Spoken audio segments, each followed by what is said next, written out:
देवराजेंद्र, ये सत्य में मेरा सौभाग्य ही है कि मुझे अपनी यात्रा और पूजा का आरंभ इतने दिव्य स्थान से करने का अवसर प्राप्त हुआ। इसीलिए अब अविलंब मुझे अपनी पूजा करनी चाहिए। किंतु भ्राता, किंतु परंतु का समय नहीं है अभी गणेश। मुझे पूजा के लिए बेलपत्र और पुष्प भी एकत्रित करने। भ्राता सुनिए तो। नहीं गणेश, अभी मैं कुछ भी नहीं सुनने वाला हूँ। सर्वप्रथम मैं अपना कर्तव्य पूर्ण करूंगा, उसके पश्चात ही तुमसे कोई बात करूंगा।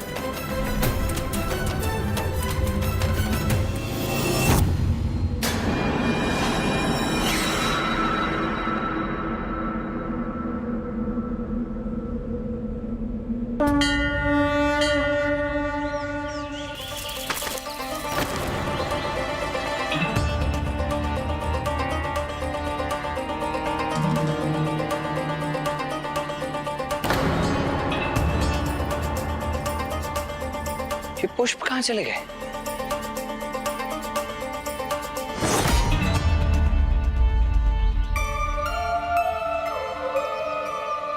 वहां बेलपत्र है, सर्वप्रथम वही ले लेता हूं।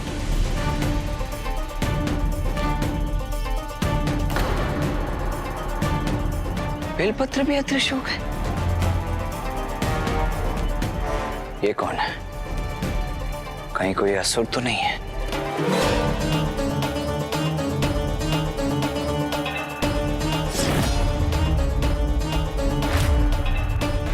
हो क्या रहा है? ये इसलिए हो रहा है भ्राता क्योंकि आपने अधूरी कथा सुनी। पूरी कथा सुने बिना पूजा की सामग्री लेने चल दिए। अधूरी कथा अर्थात? हाँ भ्राता, ये स्थान मात्र इसलिए तीर्थ नहीं है कि यहाँ प्रभु महादेव ने देवराज इंद्र को दर्शन दिए थे, अपितु इसका तो एक और बड़ा कारण है, वो भी तो सुन लीजिए। एक और कारण? क्या है वो कारण गणेश? भ्राता, श्री केदारनाथ धाम वो पावन स्थान है जहाँ प्रथम बार पिताश्री और माता ने समस्त संसार के समक्ष ये सत्य उजागर किया था कि कैसे दोनों पृथक होते हुए भी वैवाहिक रूप में एक ही हैं। अर्थात यही वो स्थान है जहाँ देह रूप में पिताश्री और माँ एकाकार हुए और सर्वप्रथम अर्धनारीश्वर के रूप में प्रकट हुए।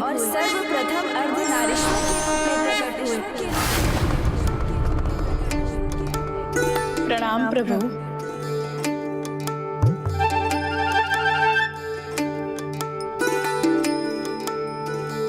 संस्कारी, सुशील, सर्वगुण संपन्न है कुमारी देवसेना। कैलाश को ऐसी एक योग्य पुत्रवधू की आवश्यकता है। माता, मेरा मन तो अधीर व्याकुल हुआ जा रहा है उन्हें यह बताने के लिए कि वही गणेश जी की होने वाली भाभी और माता आपकी पुत्रवधू हैं। मैं समझ सकती हूँ नंदी जी, किंतु अभी हमें थोड़ा धीरज रखना होगा। पुत्र कार्तिकेय ने अभी विवाह के लिए अपनी स्वीकृति नहीं दी है।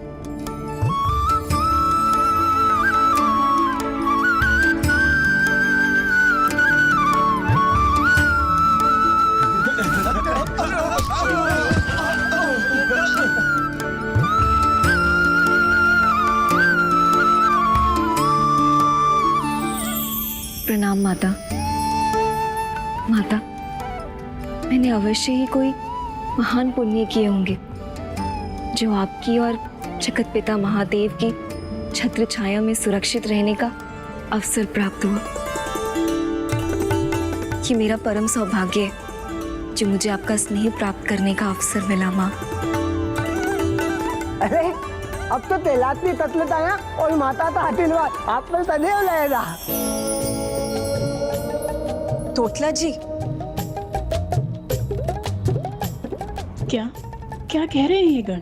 अच्छा है कि तोतला जी को समझना बिल्कुल भी सरल नहीं। माता, ये क्या बोल रहे हैं और सभी मुझे इतनी उत्सुकता से क्यों देख रहे हैं? पुत्री, इनके कहने का अर्थ है कि कैलाश की छत्र छाया और मेरा स्नेह सदा तुम्हें प्राप्त होगा।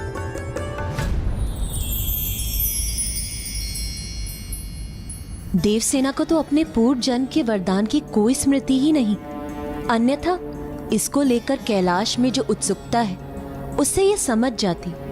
हम इसे अपने होने वाली पुत्र वधू के रूप में देख रहे हैं, किंतु इसके मन में भी कार्तिकेय के भांति विवाह को लेकर कहीं अनिच्छा तो नहीं? माता, मैं आपकी कुछ सहायता करूं?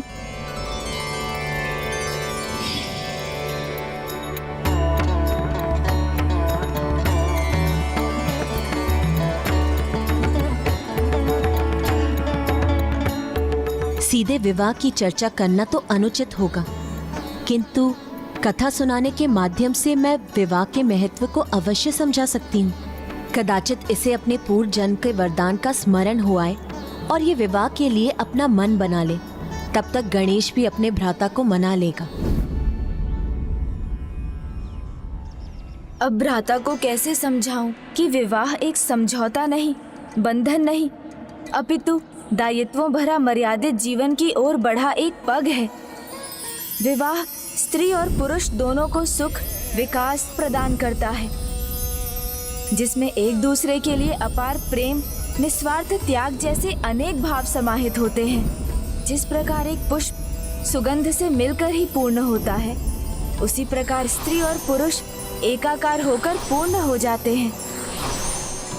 इसलिए जब भ्राता पिताश्री और माँ के अर्धनारीश्वर रूप की महिमा सुनेंगे तो उनके एकात्म के महत्व को समझकर विवाह के लिए अवश्य तैयार हो जाएंगे।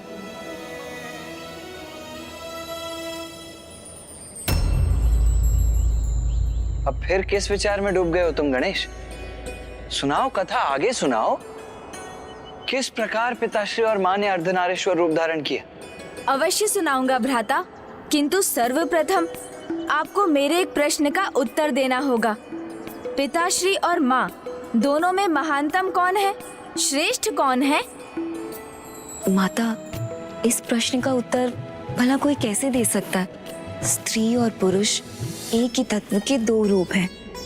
इसीलिए एक ही तत्व के दो भागों में कौन श्रेष्ठ है, ये भला कोई कैसे कह सकता है? पिताश्री और माँ दोनों श्रेष्ठता के चरम हैं गणेश। तुम मुझे शब्दों में उलझा रहे हो।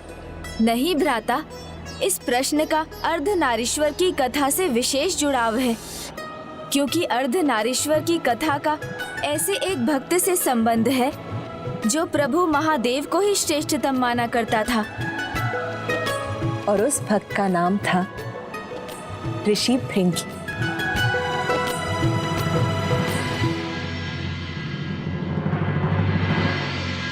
ओम नमः शिवाय।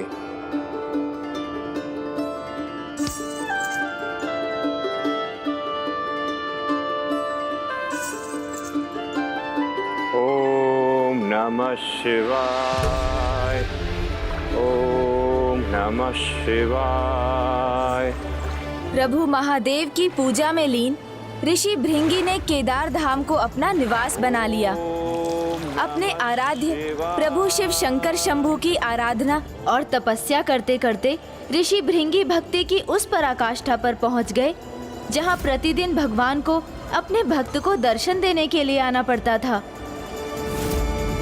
और ऋषि भृंगी प्रभु के दर्शन के साथ ही अपने नेत्र खोलते और उनका मंत्रोच्चारण भी प्रभु प्रदक्षिणा के बाद ही थमता। ओम नमः शिवाय। ओम नमः शिवाय। ओम नमः शिवाय।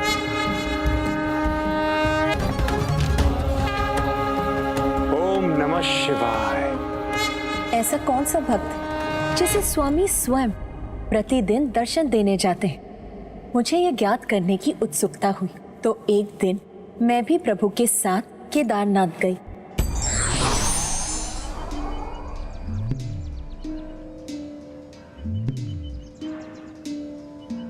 प्रणाम प्रभु।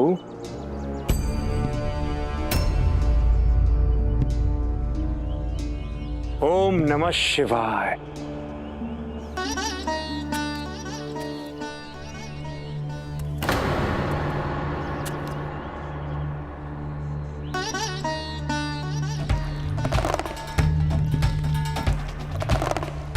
ओम नमः शिवाय।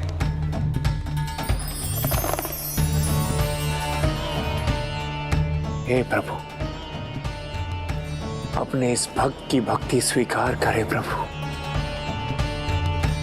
ओम नमः शिवाय।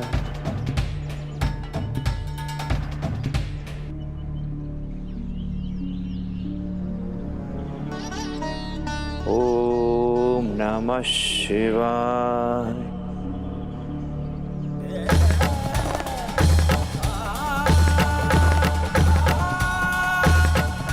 प्रभु का इतना निष्ठावान भक्त है, ये ज्ञात कर मेरा मन अति आनंदित है। किंतु क्या इसे ज्ञात नहीं कि प्रभु और मैं तो अनभिन्न है? ऋषि भृंगी ने ओम नमः अपनी संपूर्ण शिवाय। निष्ठा और भक्ति प्रभु महादेव पर उड़ेल दी और माता को सर्वथा अनदेखा कर दिया। माता, आपके सामने होने पर भी वो आपको क्यों नहीं देख सके? मैं भी बहुत चकित थी, तो इसीलिए दूसरे दिन भी मैं प्रभु के साथ गई और प्रभु के और भी निकट स्थित रही। माता को लगा था ऐसा करने से ऋषि भृंगी उनकी भी प्रदक्षिणा करने पर विवश हो जाएंगे, किंतु एक विचित्र हठ था ऋषिवर का। ओम नमः शिवाय।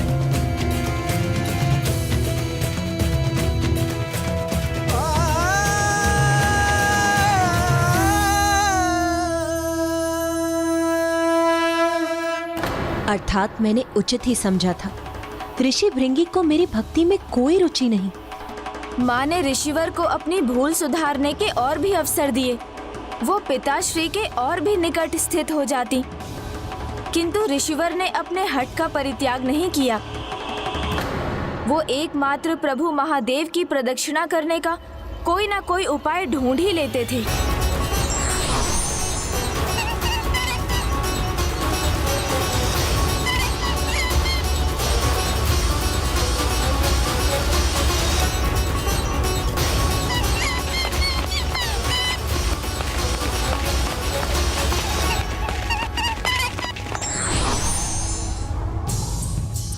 ओम नमः शिवाय। अगले दिवस माता ने इतना स्थान भी रिक्त नहीं छोड़ा कि एक नेवला भी उसमें से निकल सके।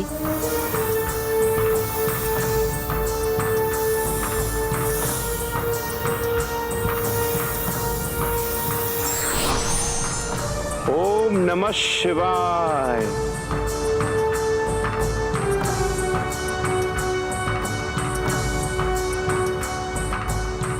अंततः एक दिन माता ने निर्णय लिया कि वो प्रभु महादेव के अत्यंत निकट बैठेंगी, जिससे ऋषि भृंगी को उन दोनों के मध्य से निकलने का कोई स्थान प्राप्त ना हो।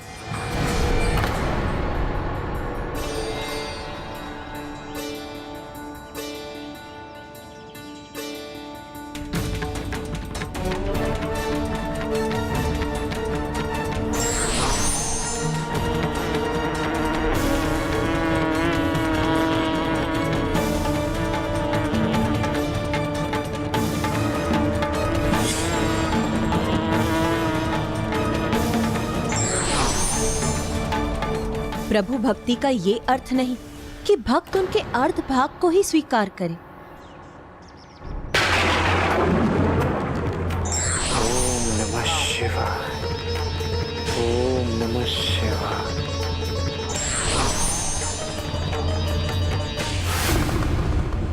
आपके क्रोध का कारण मुझे ज्ञात है प्रिय। कभी कभी भक्त अपने आराध्य की भक्ति में इतने लीन हो जाते हैं कि वो अन्य किसी को स्वीकार ही नहीं कर पाते। वो आपके प्रति निष्ठावान है। ऋषि भृंगी आपके बड़े भक्त हैं। मैं इसीलिए क्रोधित नहीं हूँ स्वामी। मेरे दुख का कारण है कि आपके भक्त होने पर भी वो आपकी अर्धांगिनी का तिरस्कार क्यों कर रहे हैं स्वामी? क्योंकि यदि आप पिता हैं तो मैं माता हूँ, आप शिव हैं तो मैं आपकी शक्ति हूँ। फिर आपके भक्त का ये कैसा हठ है? आपने सर्वथा उचित कहा प्रिय। ऋषि भृंगी सत्य को भूल रहे हैं कि आपके बिना मैं अपूर्ण हूं, इसलिए वो मेरे अर्ध रूप की ही भक्ति कर रहे हैं। किंतु अब समय आ गया है कि इस भक्त को ज्ञात हो जाए कि मेरे प्रति उसकी भक्ति अधूरी ही है। प्रिय, जग को सीख देने के लिए हमें एक ऐसा मार्ग अपनाना होगा जहां हम दो न होकर एक हों।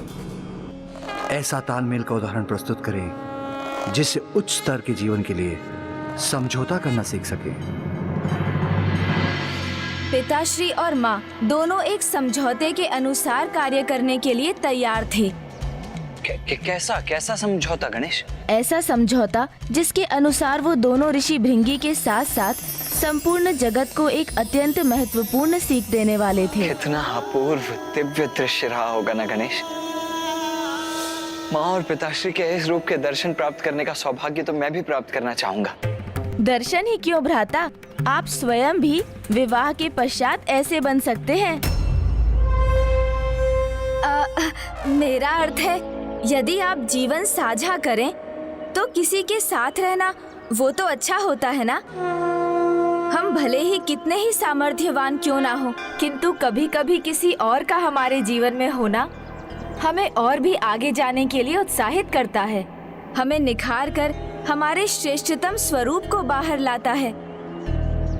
जैसे माँ और पिताश्री का ये महान महिमामयी अर्धनारीश्वर स्वरूप।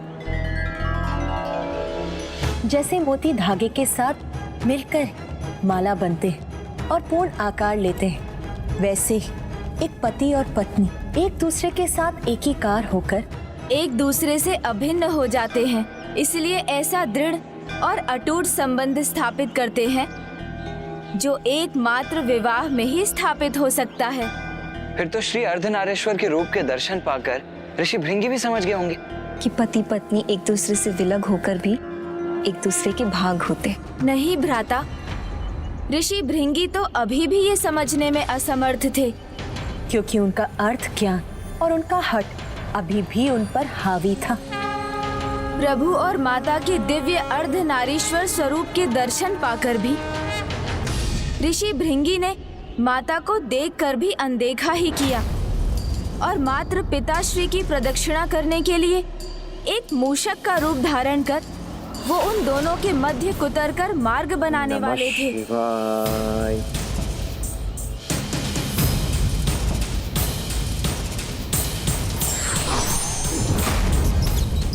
माता को ऋषि की भावना का आभास हुआ तो उनका क्रोध चरम सीमा पर पहुंच गया।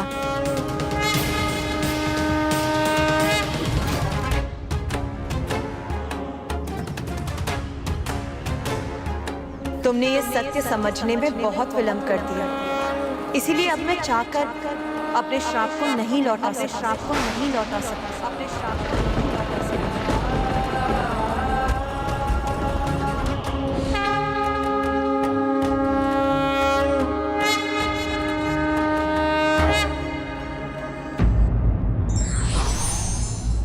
हठी व्यक्ति अपने हठ में सत्य को नहीं देख पाता और इस कारण उसे दुष्परिणाम भुगतना पड़ता है।